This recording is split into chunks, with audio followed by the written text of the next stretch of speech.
Jesus' name I pray. And we all say, Amen. Amen. Last 26th of January, our message was about how to manage and overcome worry, anxiety, stress, and fear.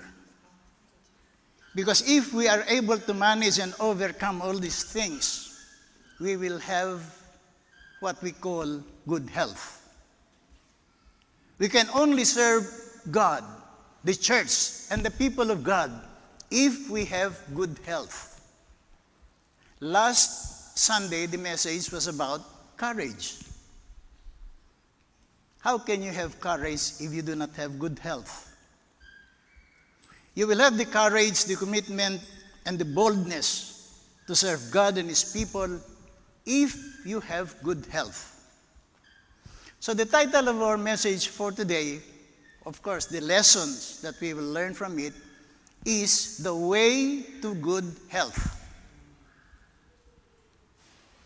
There are two ways we can achieve good health: man's ways and God's way. Man's way is of course, more physical. I was in the Philippines a few weeks ago, and I have seen elderly people still strong, even in their 80s and 90s, still gardening. They're still strong. Why? Because gardening to them is a form of exercise. So today, I have on my list, of course, there are many things we can do to maintain good health physically. Man's way. On my list, first and foremost, is of course a regular medical, of course, general medical checkup.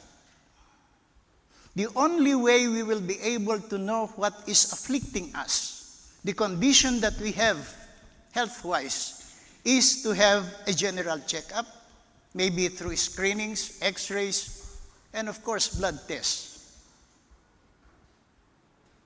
Because if we have all these tests, early detection and prevention is very critical in maintaining good health.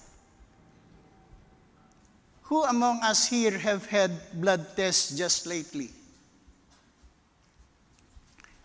Having your blood test will tell you the condition that you have. I hope it is not cancer. For those of us who are, it does not apply only to age, high blood pressure, high cholesterol, diabetes, even mental health issues. But the blood test will give you the result of who you are physically. When you if you have received the result of your blood test, have you discussed with your doctor what steps you have to take to arrest and to check the condition that you are in? In fact, I recommend that you get a copy from your doctor. Have a printed copy so that you can track it down the next time you have a blood test. What has been reduced and arrested and what has increased. So that's the first on the list. On my list. I don't know your list. Next on my list is what I call a healthy, balanced diet. Regardless of age, we must have a healthy, balanced diet full of green leafy vegetables, colorful vegetables and fruits, and as much as possible, we try to avoid processed food, even canned goods, because of the salt and the chemicals in it, and the bad reaction of the food in the can over time. We also have to make sure that we do not take so much salt, as well as make sure our sugar consumption is moderate. The food that we take, that we put in our bodies, can be checked by the blood test as well. The blood test will tell us what food we need to take.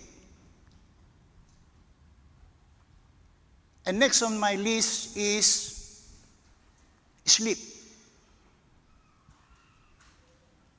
Regardless of age again and your physical needs, individual needs, medical research suggests that we need to aim for at least 7 to 8 hours of sleep. And that a good time to sleep would be between the hours of 8 to 12 at night. Why? Because it is during this time that we have both the non-REM and the REM sleep. Have you ever heard the word REM or the REM? For those of you who are in the medical field or working in hospitals, you should know what REM is. REM means rapid eye movement. So what is REM sleep? Anyone? REM sleep is that stage in our sleep characterized by rapid eye movement. Even if the eyelids are closed, the eyes keep moving. Rapid eye movement and increased brain activity while we sleep. REM sleep is very important in memory. A REM sleep is critical in what we call memory consolidation, emotional processing, and brain development. For those of you who are still studying, remember this. REM sleep is very good for your memory. You need that in school. You need that when you read your lessons. I know, of course, that in Australia, the educational system is very different from the Philippines. Because in the Philippines, all exams are closed book. Whenever you take the examination, everything must be here.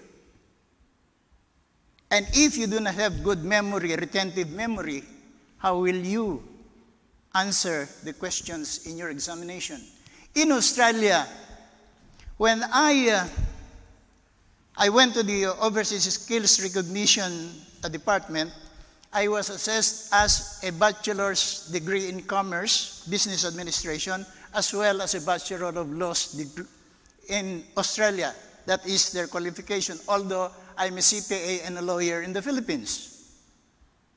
And they required me, I wanted to become an associate member of the Australian Society of CPAs, and they required me to take 3 subjects. 1 in accounting, 1 in law, and computer. The first exam that I sat in Australia, I was really surprised.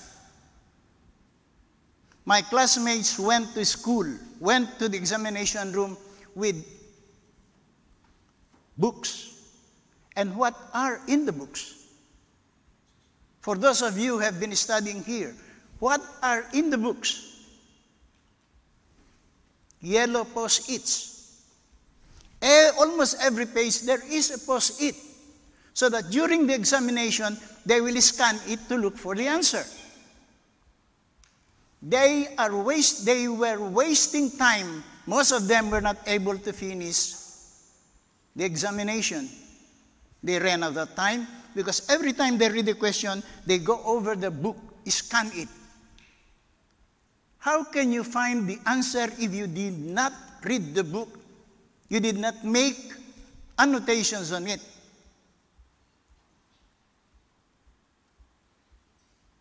I never went to school with books. I always, in the Philippines, we have 2 months vacation. What I do is, I request the librarian to give me the books for the next year. And during those 2 months, I summarize the book. So that all I have to bring is the notebook. And I don't even have to read it, because I know what I have written in my notes. All my books have annotations, except, of course, the books that I borrowed from the library. What I'm telling is, have a good night's rest and sleep. Make sure that your REM sleep is very good. Because it is through your REM sleep that you will have what we call consolidation of information, where your short-term memory will be transposed into long-term memory. What you studied a few years ago or several years ago, with the long-term memory, you will still remember it. So especially you who are still maybe in college, make sure you practice and develop retention. If you read properly your books, you will know when a question is asked, you will know whether the answer is on the left page or on the right page of the book. You will know whether it's on top, in the middle, or at the bottom. You may not know the page, but you know where it is and what chapter it is from. So that is REM sleep. So we have balanced diet, healthy balanced diet, and we have REM sleep, aiming for at least 7 to 8 hours. Next on my list is, of course, exercise. To me, even at my age, I make sure that I have regular, moderate, intensive physical exercise. Why? Exercise helps us develop and strengthen the muscles of the heart. It helps develop our mood and our emotions. We become confident because we know we can still stand on our 2 feet. It helps prevent chronic diseases, lowers blood cholesterol level, lowers high blood pressure,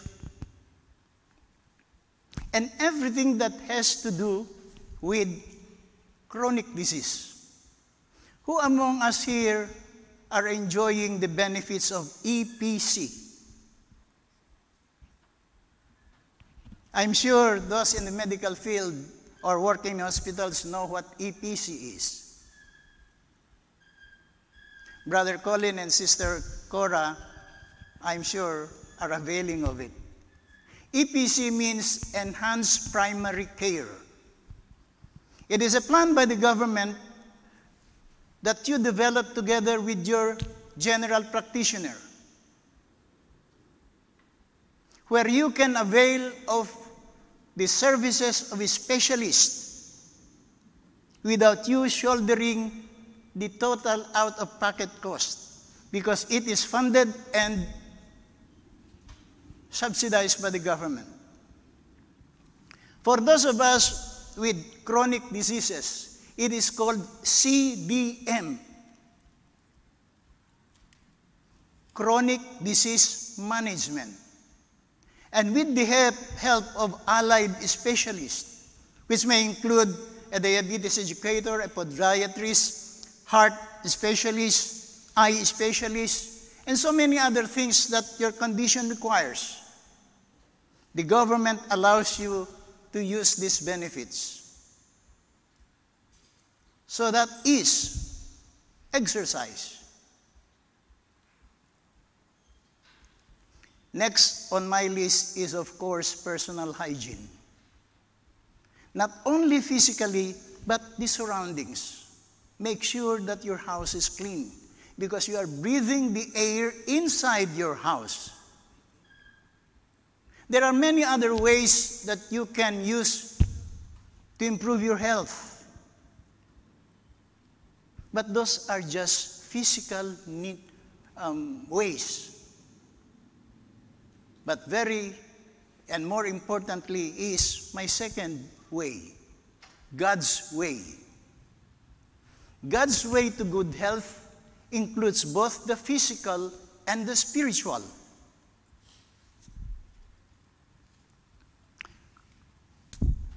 What does it mean? God's way is important for us because it tells us how to align our lifestyle and the way we live according to God's Word. That God's Word must be the standard of our living. The Bible is replete with so many passages telling us how to improve our health using God's standard. The Bible has so many principles and even promises about how God wants us to have good health physically and spiritually. One principle that I love so much is the principle of restoration and healing.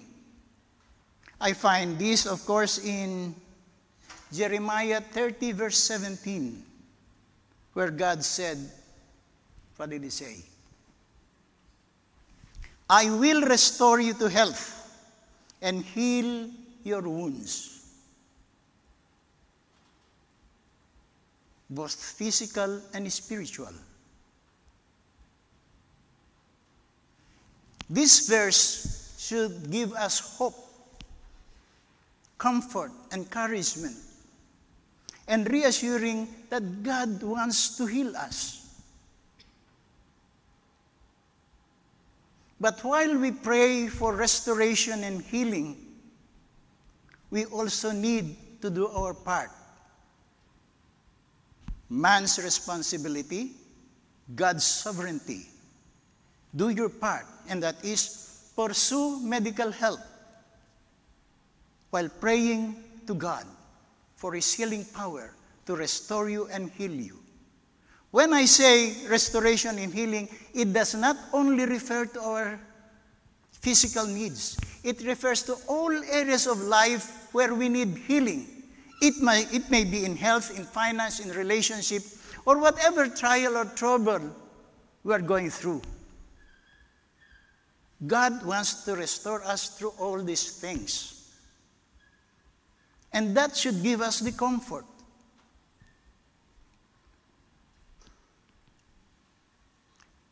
Whenever we go through trials, we would ask, and we should ask the question, what would Christ do if He were in this position? Immediately we go to the Word of God. Why? But why do we go to Jesus? Because Jesus is the Word. John chapter 1, verses 1 to 3. In the beginning was the Word, and the Word was with God, and the Word was God. If you transpose the word into Jesus, you will read it, the verse will read, in the beginning was Jesus.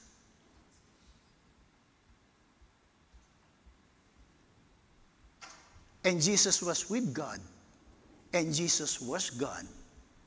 Without Jesus, nothing would have been created in this world. Jesus the Word.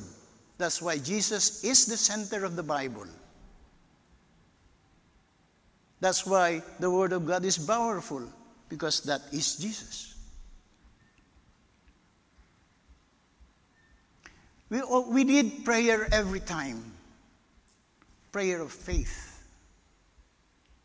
I remember the third Gospel of John, chapter 1, verse 2. He was praying for a sick friend, Gaius. And he said, I pray that you will enjoy good life and that everything will go well with you. even as your soul is growing along well. Again, physical and spiritual. He was praying for his friend Gaius, praying for his physical health and spiritual health. That's why God's way is always both physical and spiritual well-being. But what is the context? Why did John have to pray for his friend Gaius? It was because at that time, there was the heretical belief that the physical, the flesh, is separate from the spirit. Most people at the time believed that they own their own bodies, that they can do everything they want within. That's what they call freedom. So they indulge in evil activities for the pleasure of their bodies. But John is telling us that the physical and the spiritual are one.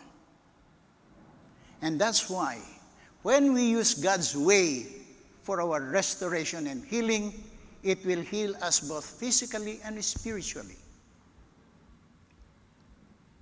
Connected to man's way is, of course, the kind of food that we have to eat. The book of Leviticus, chapter 11, tells us what to eat and what not to eat. Of course, the Levitical laws, instructions, and guidelines about food referred to the Israelites as a distinct nation, and that was in the context of a religious belief. However, that applies to us as well today. The Bible tells us what food to eat and what not to eat. But we have to remember that if God says this food is clean, we must have faith that it is clean. We can never say it is impure, because what God says is clean is, of course, always clean. Another principle is the fact and the promise that Jesus wants to heal us. He wants to care for us. In the New Testament, if you read the Gospel of Matthew, chapter 4, verse 23, Matthew wrote, "And Jesus went throughout Galilee, preaching the good news of the kingdom, healing every disease and every sickness among the people." And this is very important. That's why he repeated it in Matthew 9, verse 35, where he said, and he wrote, "Jesus went about all the cities and the villages, preaching the gospel, the kingdom of God, and healing every sickness and every disease among the people." God desires for us to have physical as well as spiritual health, so that we can serve God, so that we can serve the church, so that we can serve one another.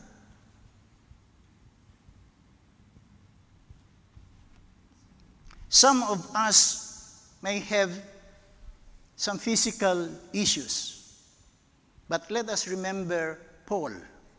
He had a thorn in the flesh. He prayed that God will remove that thorn, but God did not. What is the reason? What is the probable reason why Paul had to go through the thorn in his flesh? Because God wants to humble him. It is for us, whatever we go through in life, whatever issues we have, God will give us the strength to do it. Because He wants us to remain humble. He wants us to remain steadfast in our faith, that no matter what we are going through, God will give us the strength to go through it all.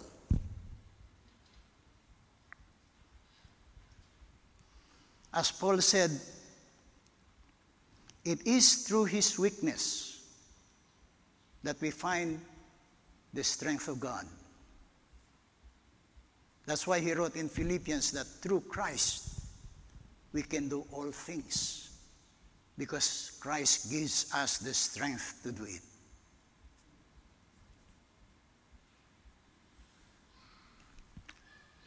Of course, we need prayer connected to good health.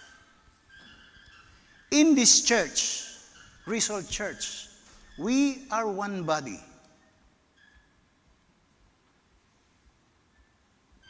I said we are one body because as members of the church, if you are a Christian and follower of Christ, all of us here, if we really believe in Jesus Christ, that we have accepted Him as Lord and Savior, we belong to one body. And that is why in James 5, verses 14 to 15, James wrote, and this applies to us, is any one of you sick? Then call the elders of the church to pray for that sick person and anoint him with oil. There are two things to consider in this verse: the sick person and the oil. The sick person refers to either physical incapacity. You are incapacitated physically. And the oil represents the Spirit, which in the Old Testament was used to anoint kings. So the oil here represents both the physical and the spiritual spheres of life. Again, God's way, both physical and spiritual. So as members of this one body in Result Church, remember, I am not alone, you are not alone, we are not alone, because we should have each other. We must be alert to spot who is in need, and then be ready to support and pray for that person. The only way you can say that you are really serving God's people is to be able to support and help whenever it is needed. We have a saying in the Philippines, sakit ng kalingkingan, randam ng buong katawan. When your little finger feels pain, it is not only the little finger that feels the pain, it is felt by the whole body. So if one of us is feeling some pain, we should feel it as well, if we are really one body.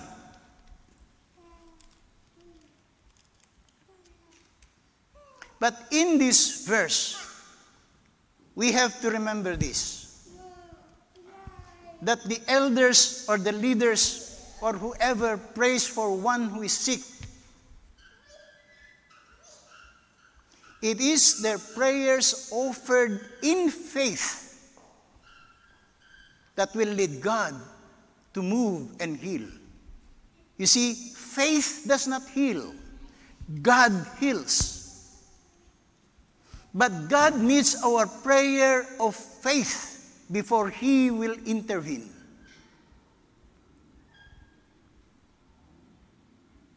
So whenever we pray for one another, have that faith. Because your strong faith, the prayers you offer in faith, will help the person you're praying for. So our prayer should not be just lip service. It must be from the heart. We are stewards of our bodies. Where do we find that? 1 Corinthians chapter 6, verses 19 to 20. Where Paul again wrote, "Do you not know that your bodies are temples of the Spirit who is in you and who you receive from the Lord? You, I, all of us do not own our bodies. We were bought for a price. And therefore, we must honor God with our bodies. How? We need to take care of our bodies physically and spiritually, using God's way to good health. We must not indulge in activities that will make the body weak and sick.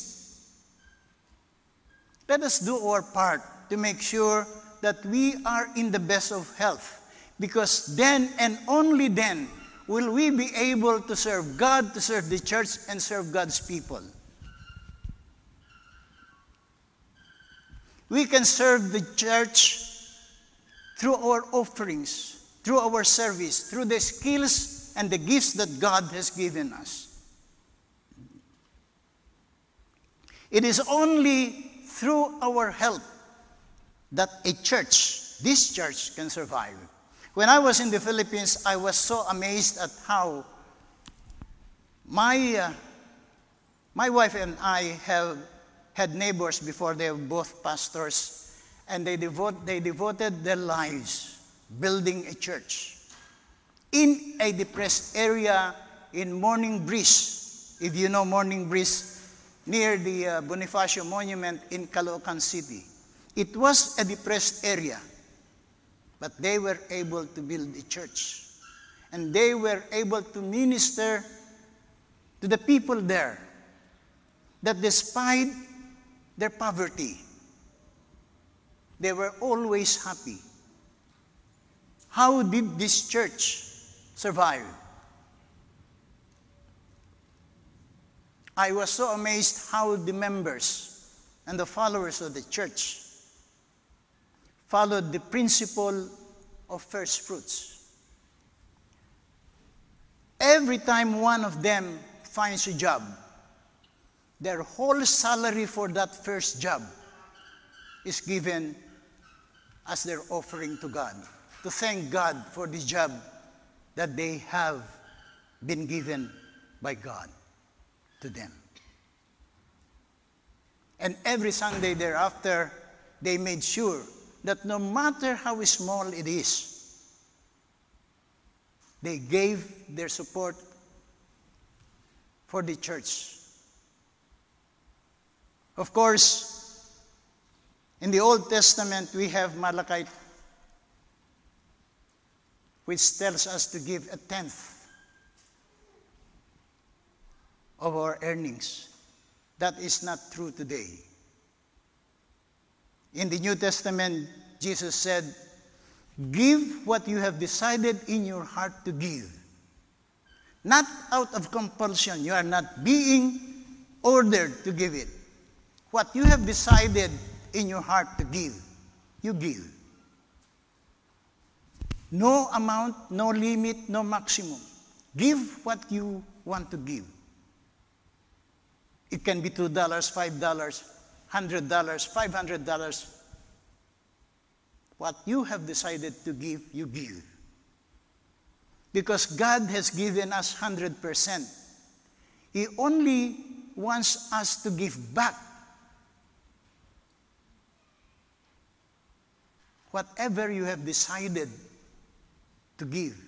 And then you use the balance for yourself, for your family. That's how we serve God, serve the church, and serve God's people. No church will ever survive without the help of its members.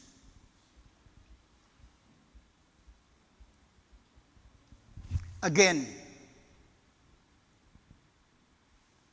God's way is both physical and spiritual. Who among us here remember or have heard about General Douglas MacArthur? I'm sure you young ones. It's very good in the Philippines, the educational system, because in high school, we are taught to study Philippine history. We must know our own history. We are taught how to study Oriental history, countries in the Orient. in Asia. And we were taught to study world history. Even today, you are here in Australia, you must know world events. You must know what's happening in your world. Who has heard the 7.7 magnitude earthquake in Myanmar? Myanmar used to be Burma. The earthquake was so strong that it affected even Bangkok, the capital of Thailand. And I'm sure that if you read the news today, thousands would have perished. You must know what's happening in the world today. Not just around you, but everything in the world that you live in. You must know world events.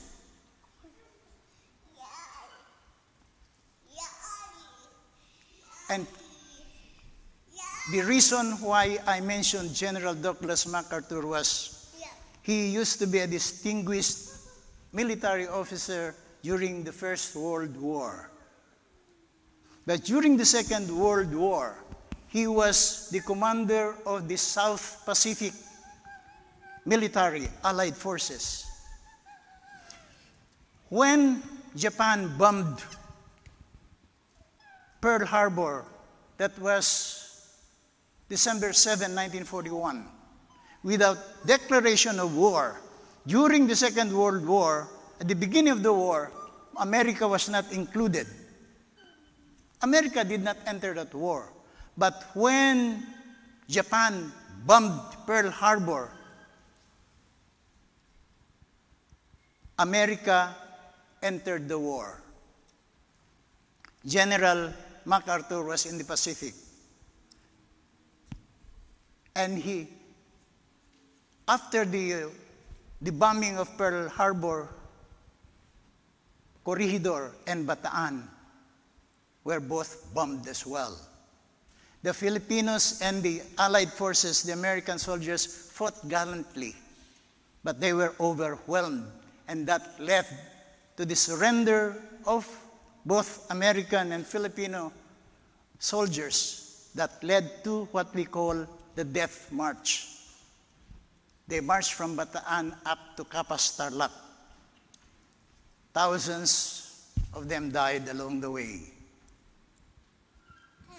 And General MacArthur, first to flee the Philippines was the then President Manuel L. Quezon. He had to go to Australia. And then MacArthur left the Philippines, but he made a promise. He said, I shall return. And after the Philippines gained independence after World War II, every year thereafter, General MacArthur returned to the Philippines to fulfill his promise. He wanted to finish the race, just as Paul finished his race. If we finish our race, we will not only finish it, we have to finish it well, as the message we heard last Sunday. But then, as MacArthur grew older, his last visit to the Philippines, he said, the spirit is willing, but the flesh is weak. And so he said in his last speech to the Filipinos, he said, even as I hail you, I must now say goodbye. For the deepening shadows of life cast doubt upon my ability to say once again, I shall return. One day, we will say that thing as well. But let us make sure that we finish the race and finish it well. And while we are still here, physically and spiritually healthy, let us make sure that we are good stewards of our bodies and that we make and offer our bodies as a living sacrifice. Remember what Paul wrote in Romans chapter 12, verse 1, where he said, let us offer our bodies as a living sacrifice, holy and acceptable to God. For that is the reasonable offer of service of worship to God. So brothers and sisters, make sure that no matter what you are going through in life, God will give you the strength to run the race that He has assigned for you, to perform the role that He has given you. Do it and do it well. Finish the race. Do not run away from it. So I hope and pray that our message for today will not just be a preaching message, a lesson. It should be a lesson in life for both of us, young and old. Especially for you young people, you still have a long way to go. And not because you are young that you will say, later. I have ministered to people of young age. And you know the usual answer? I'm still strong. I don't need spiritual life yet. Maybe someday. They don't realize that someday may not come. When your number is up, it is up. I remember the story of Dr. Faustus. He was on his deathbed. He did not want to accept God. And when he was at the point of dying, he said, God, please make this hour be but a year, a month, a week, a natural day that I can repent and save my soul. Don't wait for the day where you can no longer, and when you can no longer, ask God, repent of your sins, accept Jesus Christ as Lord and Savior, not on your last breath, now. If you have not yet accepted Jesus Christ as Lord and Savior, I pray that through this message, you will pray, believe, and accept Jesus Christ as your Lord and Savior. No matter what religion you believe in, religion is just a belief system. It is your relationship with God that is important. That's why when I was in the Philippines, I never touched on religion. Because the Philippines is predominantly Catholic. My relatives are Catholics. They were born Catholics. They were raised as Catholics. I was born and raised as a Catholic. But as I said, religion is just a belief system. What is important to me and what I always share is that we build a strong relationship with God. Because we are not just living in this world. We have a second world, the new city of Jerusalem, where we can enjoy eternal life with God, with Jesus Christ in heaven. Let's pray. Almighty God and Father, I thank you for this message. I thank you for the anointing you have given me to be able to deliver your message. I pray, Father, that this will resonate to all those here who have heard the message.